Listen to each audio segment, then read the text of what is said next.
Hello guys, आज हम जानेंगे फंडामेंटल ड्यूटीज़ के बारे में। पहले हमने फंडामेंटल राइट्स के बारे में पढ़ा था, फिर हमने डीपीएसपी के बारे में पढ़ा था, means directive principles of state policy के बारे में। फिर हम अब जानेंगे फंडामेंटल ड्यूटीज़ के बारे में। Though rights and duties of the citizens are correlative and inseparable, फिर भी हमारे ओरिजिनल कॉन्स्टिट्यूशन में फंडामेंटल ड्यूटीज़ के बारे में कुछ भी मेंशन नहीं किया गया था, ओनली फंडामेंटल राइट्स को ही रखा गया था। In other words, framers of the constitution, जिन्होंने हमारे कॉन्स्टिट्यूशन को बनाया था, they did not feel it necessary, उनको ये नेसेसरी नहीं लगा था कि फंडामेंटल ड्यूटीज होनी चाहिए ऑफ द सिटीजन्स के लिए कोई फंडामेंटल ड्यूटीज होनी चाहिए, ये उनको नेसेसरी नहीं लगा था। हमारे जो फ्रेमर्स थे, कॉन्स्टिट्यूशन जिन्होंने बनाया था, पर उनको ये नेसेसरी लगा था कि हमारे कॉन्स्टिट्यूशन में directive principles of state policy होनी चाहिए, ताकि स्टेट रेस्पॉन्सिबल रहे अपनी ड्यूटीज़ निभाने के लिए। So they incorporated the duties of the state in the constitution, ना कि फंडामेंटल ड्यूटीज ऑफ सिटीजन्स। ये फंडामेंटल ड्यूटीज बाद में ऐड किए गए, added by 42nd amendment in 1976। So fundamental duties को कब ऐड किया गया? 42nd, ये ऐड हुआ 42nd अमेंडमेंट इन 1976 को, ऑन द बेसिस ऑफ स्वर्ण सिंह कमेटी की रिपोर्ट। स्वर्ण सिंह कमेटी के रिपोर्ट के बाद इसको ऐड किया गया फंडामेंटल ड्यूटीज़ को। This amendment added a new part, namely part 4A। तो फंडामेंटल ड्यूटीज किस में है? पार्ट 4A में है। पार्ट 4 में क्या है? हमारा directive principles of state policy.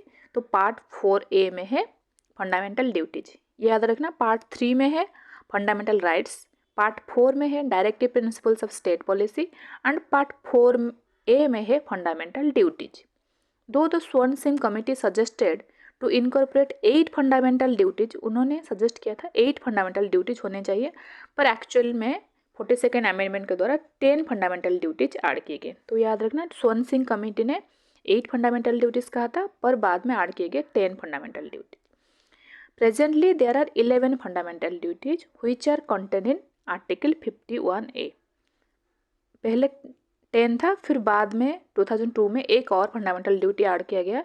तो अभी हमारे कॉन्स्टिट्यूशन में 11 फंडामेंटल ड्यूटीज़ है, और ये फंडामेंटल ड्यूटीज़ किस आर्टिकल में है? आर्टिकल 51A में।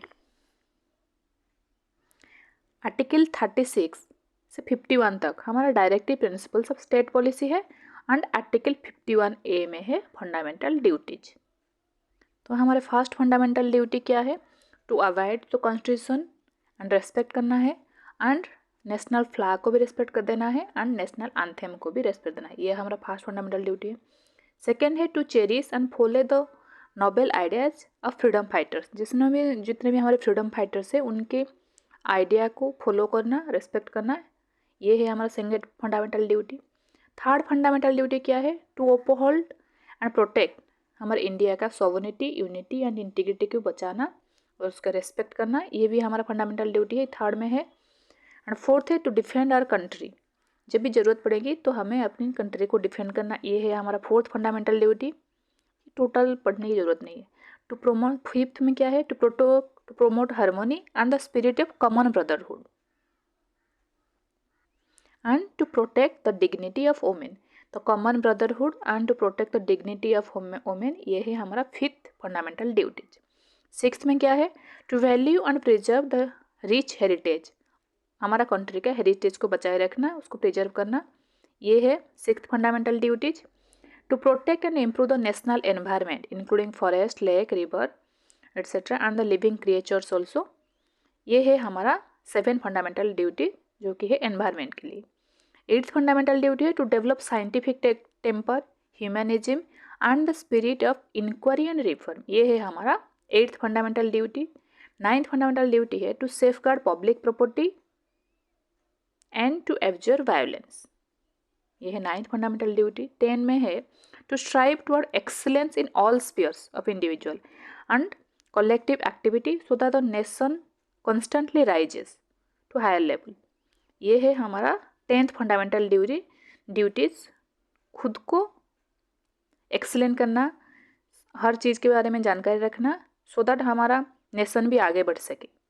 11th फंडामेंटल ड्यूटी, ये इंपॉर्टेंट है, it shall be the duty of every citizen of India who is a parent or guardian to provide opportunity for education to his child as the case may be word between the age of 6 and 14 years। ये duty है every citizen of India के अपने बच्चों को 6 से 14 years के जितने बच्चे उनको एडमिशन दिलाना स्कूल में और इनको एजुकेशन दिलाना। तो ये 11th वाला फंडामेंटल ड्यूटी ये ऐड किया गया 2002 में थ्रू 86th अमेंडमेंट के द्वारा ऐड किया गया। पहले 10 थे, फिर इसको ऐड किया गया 11th फंडामेंटल ड्यूटी के हिसाब से। Like the directive principles of state policy, fundamental duties are also non justiciable. Non justiciable means इसके वायोलेशन होने पर हम डायरेक्ट कोर्ट में नहीं जा सकते इसके against. Moreover there is no legal action against this violation. But parliament के पास पावर है, parliament is free to enforce them by suitable legislation. Parliament इसको लेजिस्लेशन के अंडर ला सकता है पर अभी तक नहीं लाए हैं, फ्यूचर में ला सकते हैं। तो ये पार्लियामेंट के पास पावर है। सो फंडामेंटल ड्यूटीज़ में बस इतना ही। Thank you for watching this video.